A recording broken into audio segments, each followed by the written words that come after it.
Hello, everybody, and welcome to the Irish Hypnotherapy Conference 2025. Today, we have Andy Arbuthnot, our first time presenter. Yes, How are you? I'm good, sir. How are you? I am very well, thank you. I am very Nice to see well. you. Nice to see you. You? So we're going to see you in Dublin. Well, we've You seen you in are Dublin for the last 2 years, but we're also going to see you in Dublin this year in a different role. in a different role. Yes, I will be much more sensible this year. Sure. No, I'm not, I wouldn't believe that for a moment. no, I will have my big boy pants on this year and pretend that I am sensible. So there we go. Hey.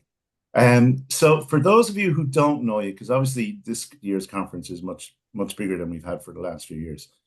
And there's such a vast array of topics, and I'm really looking forward to your talk, and I want you to get into what that will be in a moment. But who is Andy? Tell us about you, your history. Okay. I am a 44-year-old man. Don't look it, thank you. And I have a wife and daughter. I basically got into hypnosis 7 years ago. I'd always been interested in it. I'd always watched Darren Brown. I'd always done all sorts of shows like that, and I just went, "How do I do that? That's something I want to learn." But more than that, when I was about 27, 28, something like that, I got very, very invested in NLP, Right. and for personal reasons, I had a couple of issues, and I thought, right, okay, I'm going to invest myself in looking after myself. And NLP did that for me, and it's all the techniques that obviously I'm a salesperson, have been for 20 years, 24, 25 years. And I was looking at it going, these are very transferable. These are very useful. And just got absolutely hooked. And then recently, within the more recent years, about 7 years ago, I thought, you know what, stuff this. I'm gonna do this, and did a load of courses like we all have done, continue to do, and decided to set up a hypnotherapy business, which also incorporates NLP and sales training. So that's part of the reason why I'm here talking to you now. I have worked in various companies over the years for big, big names and big, big companies, and done the whole corporate thing. And And has that been in that sales capacity that you're talking about? yeah, Okay. so I've been like a rep, I've been a sales manager, I've been a country manager, I've done all things like that. I've been responsible for sales teams and their training, and it's something I'm passionate about. It's something that I actually know how to do. But most people think of sales as, ugh, it doesn't have to be. And that's kind of what my talk is about. It's like how do you influence someone? How do you sell to someone without it feeling pushy, without them feeling like they need a wash? Okay. That's kind of what it is now. My experience, I was talking to you before. Um, I have been that guy in the shopping center as you're walking past going, "Hello, come talk to me." The person that everybody fucking hates, excuse my French, but I did that. And one of the things that taught me, initially it was hateful because people were aggressive, they were rude, they were, horrible, very much did not want to talk to me. Yeah. What I learned very quickly was how to turn that round, how to do like the soft approach, but in a very effective way. And I Did also worked. did Mhm, that incorporate those NLP skills that you spoke about? mhm. Okay. Yeah.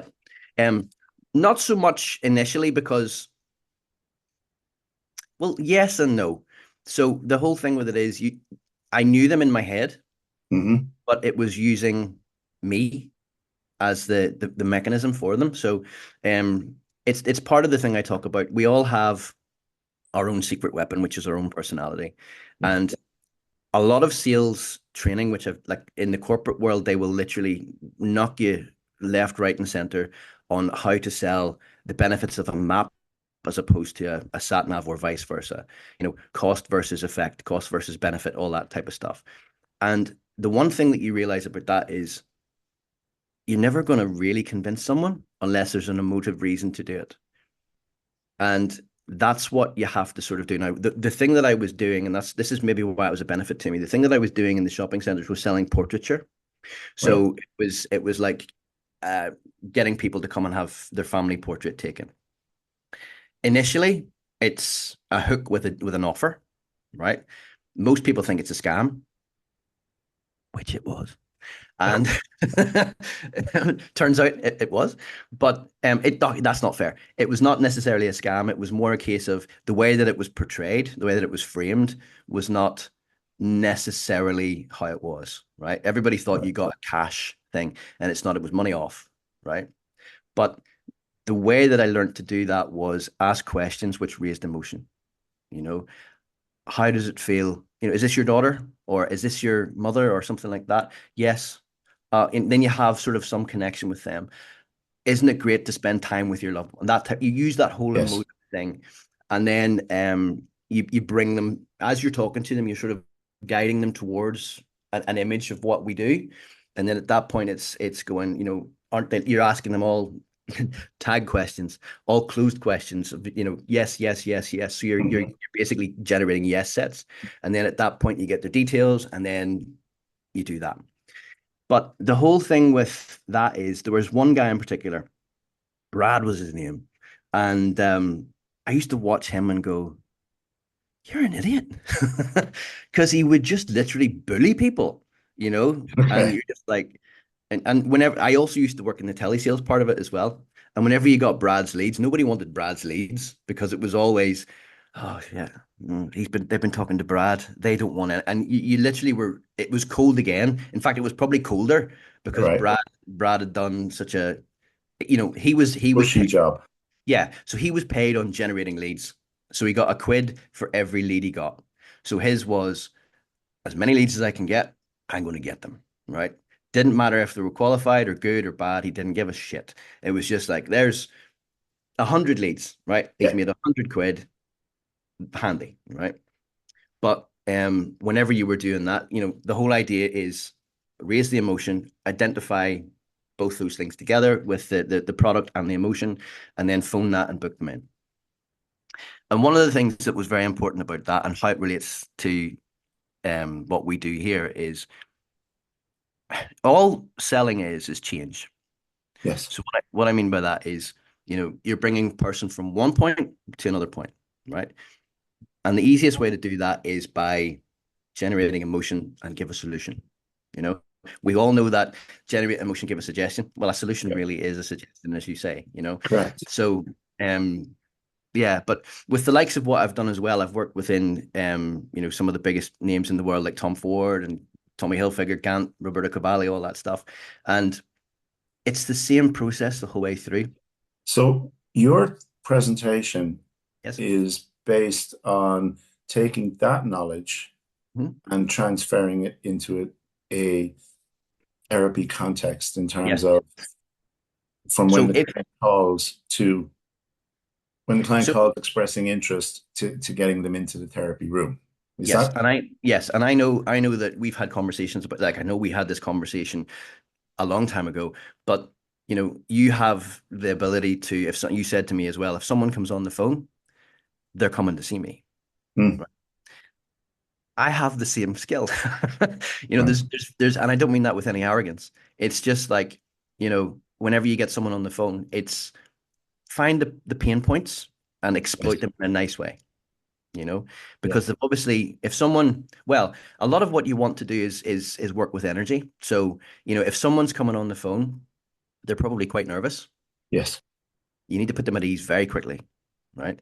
And by doing so, you can, what I mean by energy is if you can have somebody feeling better after talking to you, you're halfway there.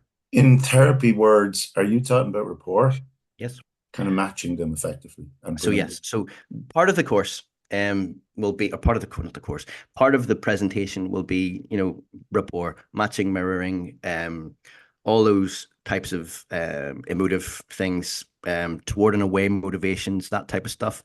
Because there is no point in talking to someone if their whole motivation is to be away from pain. There's no point in talking to them in a way of, well, this is how you'll feel if you do this, Yes. because it's on the wrong wavelength. It's listening to things like that. And then obviously eye accessing and rep systems and that type of stuff is important as well. So, but you're using a lot of NLP then within that structure. Yeah. And I know we've spoken about this before. Mm-hmm. In terms of, say, therapists who will be at the conference, right? And in just talking about therapists in general, actually, a lot of people get into therapy because that's what they want to do. They want to help people, and gaps, if you like. One of the things that's not really taught very much is that ability to generate leads and clients. And that's kind of really the place where you're actually addressing right now. Is that fair? Yeah. So Yeah, we know about the Facebook, we know about the media advertising, if you like, those generic posts that go out, or they're tailored for your whatever. But from that stage, somebody's got to pick up the phone or send an email, or because a lot of people will do that rather than just place and just make an appointment without yes, having a communication first. They want to have a communication first. yes, This is where this comes in. yes. Is that And fair? it's very fair. And a lot of what it will be, everybody needs to know about presuppositions. Everybody needs to know about open questions, yes sets, tag questions. If you don't know that type of stuff and how to use it, some people will do it naturally, right? Yeah. Which is great. Some people won't, right? And it's going into that, but also in a bit of a further stretch, I go into the 6 principles of influence and how the psychology of selling is important. So rather, I could teach people how to do hefty sales techniques, right? And that's how I was trained to start with. And it's absolutely horrible, right? Because you feel icky, you feel like you're bullying someone, and I've done it, and it wasn't a particularly nice experience. But once I had done that and I moved into different, I used it as a stepping stone. Learn the Yeah, of basics, course. then move in and adapt it to how you want to use it. And basically the 6 principles of influence are, liking, reciprocity, social proof, authority, consistency, and scarcity. If you can learn how to harness those into your everyday communications and everyday interactions, it's amazing what happens, because it's psychologically beneficial as opposed to you Yeah. having to bang, bang, bang, bang, bang. Because, if right, nobody likes to be sold to, but everyone likes to buy. If you can That's generate a lovely way to put it. Yeah. Yeah, if you can generate a buying environment, you don't have to sell anything. Yeah, it's actually it's fascinating. It always reminds me every time I go to America and I come back, I think, God, they make it so easy to buy. They Yeah, really do. yeah, and I Just be have a to say, good buy-in. Americans are the best. Yeah, yeah, yeah. They really are. They are the best at this stuff. Yeah, And if you look at what I was talking about, it's Robert Cialdini. He's an American psychologist, and he went into the whole thing of how successful salespeople worked, and how people ticked um, to be receptive to these processes. So I'll go into that a little bit, but I'll also go into a basic sales process, because not many people know what a sales process is, and you need to have a process, right? You don't necessarily need to have a dit, dit, dit, dit, dit. You don't need it step by step. You just need to know a basic framework. So it'll be well, we all should be able to do this as hypnotists anyway, build rapport quickly, yes. right? So you need to be able to build rapport. You need to be able to ask open questions. So who, what, where, why, when, how. Any questions would start like that. An open question, people probably know this, they might not, but an open question is anything you can't say yes or no to, Gotcha. right? So you need to be able to have that. Then listen, because my father has nothing to do with sales, right? He's a retired man now, but he was a principal of a school, and the whole thing with it was, his whole mantra was, you've 2 ears, one mouth, use them in that ratio. Love it. Love it. So if people are talking about themselves, it makes them like you more, because everyone loves to talk about themselves, right? Not you talking at them, right? So write down what they say whenever they've said that. Find their toward and away from motivation. If someone's saying, well, I don't want to feel like this anymore, that's an away from motivation. Talk to them in that direction, right? Not, well, this is how you'll feel if you do this. you know? It it just as I'm listening to you, it's almost like you're taking a hypnosis pre-talk and you're just applying it to the sales process beforehand. Everything in sales is like a pre-talk, There you go. you know? It's basically giving them the whole it's that whole thing of tell them what you're going to do and do it. It is that. It is that simple, you know? Um, the other part of the sales process is be prepared. Yes. You know, you can't, it's like a hypnosis session. You can have in your mind what it's going to go like. It very rarely does. So, you can't use that whole scripted thing because it doesn't work. Yeah. Um, you got to be flexible. But that's why I'm saying it's like a framework. But if you know the framework and the processes within the framework, you can adapt it to yourself. Um, Whenever you've listened to what they've said, write stuff down and refer back to it. Right. So if someone says, I I'm fed up eating chocolate at 12 o'clock at night or something like that because it makes me feel crappy the next day, or I feel guilty or something like that. You refer back to that by saying, you said you didn't want to feel like that anymore. Isn't that right? Obviously, there's a tag question, and then you start the whole process of That closing. again. Okay. So what would you say to hypnotists who will be in Dublin on the 5th and 6th of April at the Irish Hypnotherapy Conference about why they should come to you? What is it that's unique about your presentation? What is it that they'll receive at the end of it all? Um, well, they'll have met me to start with. So There you go. Look, there's nothing better than that. that's it. Job done. No, the simple thing to say is we all want to have more clients, right? Yeah. So you want to be able to maximize the interactions you have with people, right? And it's the same as what we've had conversations about. Whenever someone comes on the phone to you or I, 99% of the time they're coming, Yeah. right? Correct. Um, you don't want to lose. Now, obviously, there are, I would say, of that 1%, let's say, those are the people we don't want, you know. Often, yes. It's very important. If like I had two people this week who I've referred on because not because um they were not able to work with. It's just stuff I don't want to work with. Yeah. One, well, probably there was one who wanted their 3.5-year-old child work with, and I was like, nope. And the other one was 11-year-old, and I don't like working with kids. So those are like, no, thank you. So, but what my whole thing is, whenever you get someone and an interaction, it's learning how to maximize that and learning how to turn it into a win.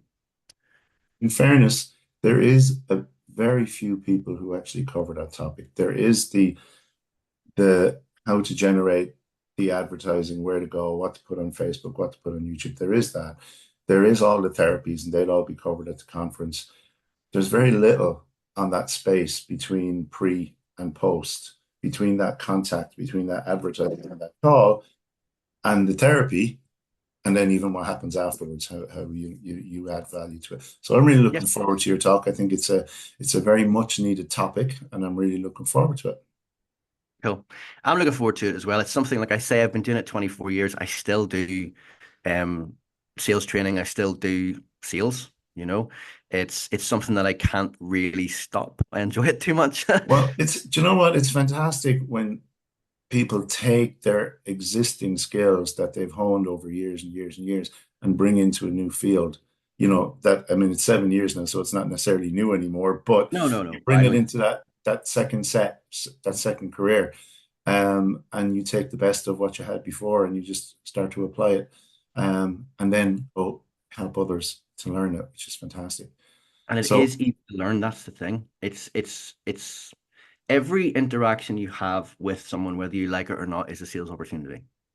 yeah, and the other thing, and I suppose, just from that whole perspective of sales is often something that therapists don't like to do, but yet it's so absolutely important because otherwise the clients aren't there. Mhm. I mean, you know, other trainers will have said, you can be the best therapist in the world, but if nobody knows you're there, you're doing both you and them a disservice. And So, yeah, it is. And I think that's the thing I want to get across more than anything is, whenever people, like I still get it to this day, whenever you say to someone, oh, I'm a salesperson, you can almost see them going, whereas it doesn't have to be like that.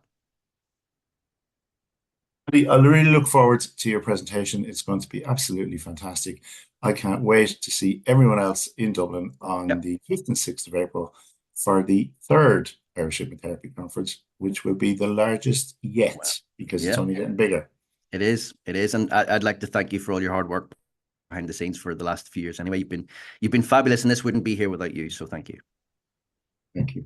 Right, listen, thank you. And to everybody, have a wonderful day wherever you are. And we will see you all in Dublin. All the details are on www.irishhypnotherapyconference.ie and on Facebook. So please go check us all out. Take care.